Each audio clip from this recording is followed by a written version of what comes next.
Allez-y. Ce qui m'a plu d'abord, ce qui m'a plu quand j'ai lu sa vie à Sainte-Thérèse.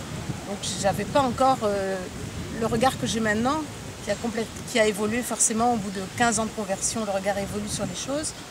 Mais ce qui m'a plu dans Sainte-Thérèse, c'est qu'elle était, je l'ai sentie très proche humainement des gens, donc de moi en particulier, qui était une laïque, voilà.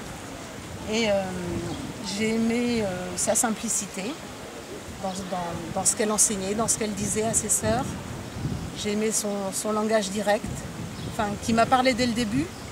Je pense qu'il m'a parlé dès le début parce qu'elle n'avait pas fait comme moi, on n'a pas fait de grandes études théologiques, mais elle avait l'expérience de Dieu, qu'elle savait transmettre. Et donc, voilà, ces mots me sont allés au cœur. Donc, voilà, son aspect sociable, sa simplicité, son humilité, parce qu'avec toutes les expériences qu'elle avait faites, elle aurait pu être orgueilleuse, mais elle était humble. Côté pédagogique, donc moi je suis professeure des écoles et en même temps que ma conversion, je suis devenue professeure des écoles. C'est une nouvelle carrière pour moi. Et ce côté pédagogique me plaisait, voilà, parce que je m'y retrouvais dans ma vie professionnelle.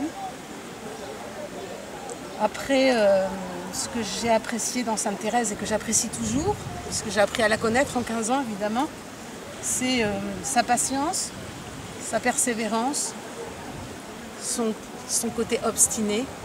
C'est une femme obstinée et on m'a souvent reproché d'être obstinée aussi et de persévérer, mais voilà, après avoir lu Sainte-Thérèse, ça m'a éclairée, ça m'a aidée. Il faut dire que quand je me suis convertie, il y avait un prêtre que je suis allée voir une semaine après ma conversion et qui m'a donné un livre, Initiation à Jean de la Croix. Et sur ce livre, le prêtre avait écrit « Persévère sans relâche dans le murmure du nom de Jésus pour que ton cœur boive son cœur, que son cœur boive le tien et que tous les deux ne fassent plus qu'un. » Donc voilà, ça c'est resté imprimé en moi.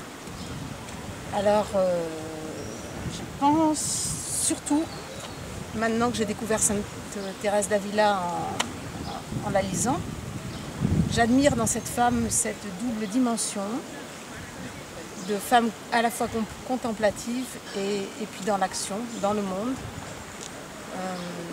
Parce qu'en fait, j'ai compris qu'elle puisait au fond d'elle-même, dans son oraison, toutes les forces et toute l'aide de Dieu dont elle avait besoin pour accomplir ses missions de réformatrice du Carmel. Et ça, j'ai découvert, mais longtemps après l'oraison, longtemps après. J'ai découvert presque cette année, on va dire, en 2014-2015, parce que j'ai eu aussi des très grandes épreuves professionnelles où j'ai dû puiser en moi-même toutes mes ressources humaines, aller au bout de moi-même. Et puis après, dire à Jésus, maintenant, voilà, tu prends le relais, parce que moi, humainement, je ne peux plus. Pour que la tâche soit accomplie, en l'occurrence, c'était des enfants maltraités, etc., des choses très très graves. Il fallait que je prenne appui sur Dieu seul. Donc là, je me suis approprié les écrits de Sainte-Thérèse et voilà, je suis allée au fond de moi-même, puiser la force en Jésus et dans l'oraison pour pouvoir porter du fruit à l'extérieur, me déployer à l'extérieur. Donc ça, voilà, ça c'est ce que j'ai reçu de Thérèse récemment, on va dire.